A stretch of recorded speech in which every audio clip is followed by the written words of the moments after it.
Phetote Mshairi. Let me tell you what happened to me one happy hour with this gorgeous, fine, delicious, sexy, audacious woman. I needed a steady flow of her. I couldn't take her just in doses. I overheard her telling her clan that she wouldn't even mess with a man who couldn't put at least $1,000 in her hand on demand at any given time. She was a gold digger. Not the kind born with a silver spoon who was used to money. No. She was nouveau riche. She earned extra cash by shaking her ass and seducing dummies now. You'd have thought that she actually struck gold when she first discovered coochie control and realized that a sucker would dang near sell his soul just for the possibility of sticking his worm inside of a wet hole. And that changed her whole perception of men. From then on, she despised them, was dejected by them. She had very little to no respect for men, so she just manipulated and collected them.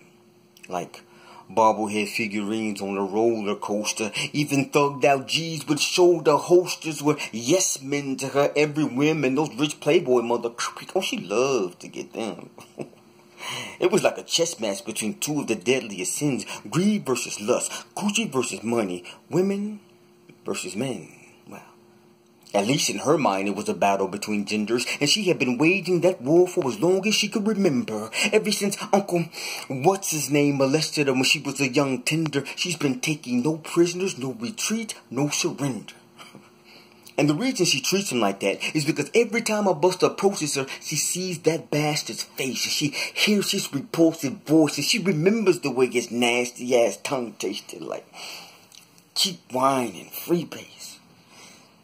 He used to stick his tongue in her mouth when he was doing his business and tell her that this is how grown folk make love. So no wonder she was telling her clan that she wouldn't even mess with a man who couldn't put at least $1,000 in her hand on demand at any given time.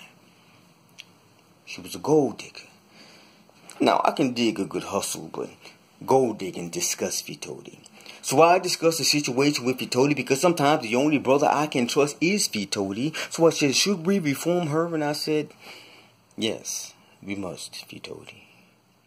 Because no one deserves to be haunted by daunting memories of perverted violations and trapped in a nightmare of molestation because of some sick mother temptation that got her feeling like she's the villain just because some pedophile found her appealing in her Sunday dress, which was far from revealing, but left the young juvenile squealing with her legs to the ceiling. So, yeah, she has a chip on her shoulder, more immense than Colorado's Boulder. And, yeah, she's liable to scold you quick and then she'll sweet talk you or hold you. But that's because she was robbed of her jewels and that's the reason she digs for gold. But even the purest of hearts freeze when it's been treated so cold. So I concocted a plot hot enough to melt the ice that it formulated around the spot that compassion forgot when she was but a young tot with her hymen intact when baby had innocence before baby had back. Because she deserves to get her joy back. When I'm gonna make dang sure that she gets that.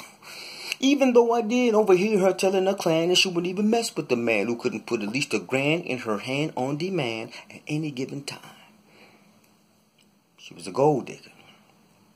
So I approached her with an air of confidence mingled with all of the sincerity that I could muster, because I did not want to come across like the typical buster with introductions cluttered with lusting like, ooh, girl, I eat your toe jam and drink it down with your bath water.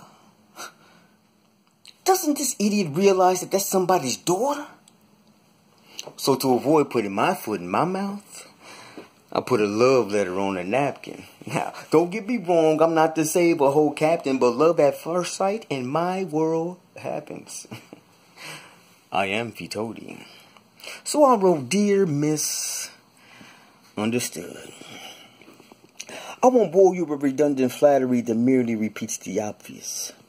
The reflection from a mirror can echo your appearance. You already know how exquisite your body is. Your physical attraction is obvious. Besides, how lovely you look has absolutely nothing to do with the love within your soul that you long to release, but the bitterness withholds. How could he do that to his niece? The anguish takes its toll and you just want the pain to cease. You're labeled a digger of gold, but the treasure you seek is peace. And I understand that you just want to go to the market without being sweated for your numbers. And lately dating has got you contemplating trading men for KY and cucumbers.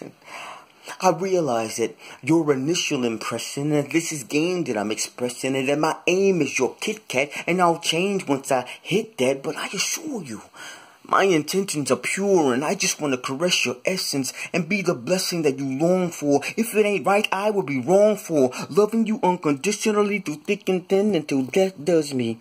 But first I must get to know thee. Sincerely yours, I am Phetote. And then tears begin to cascade down her lovely face, and she neatly folded the napkins and put the epistles in the coat's bag and said, "Thank you. Why did you write this?" And I said, "Because I'm going to be your man."